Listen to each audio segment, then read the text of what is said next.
अस्सलामु अलैकुम वरहमतुल्लाहि वबरकातुहू अऊज़ु बिल्लाहि मिनश शैतानिर रजीम बिस्मिल्लाहिर रहमानिर रहीम। अक्सर लोगों का जिस्म गर्म रहता है। अक्सर कहते हैं कि हमारा जिस्म टूटता रहता है, और बाज़ दफ़ा ये होता है कि दूसरे टाइम जब दोपहर का वक़्त होता है तो उस वक़्त उनको बुखार होना शुरू हो जाता है, कानों से सेक निकलना शुरू हो जाता है, जिस्म से सेक निकलना शुरू हो जाता है। और अक्सर तपिश सी रहती है, बुखार रहता है, और बाज़ दफ़ा बहुत तेज़ हो जाता है, सर्दी भी लगती है, बाज़ दफ़ा तलखाई लगती है।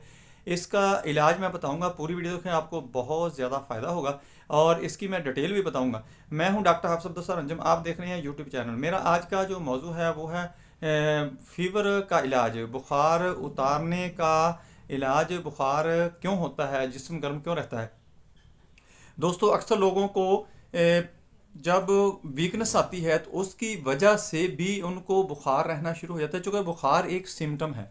बुखार कोई बीमारी नहीं है। बुखार किसी जगह पर कोई इन्फ्लामेशन हो गई,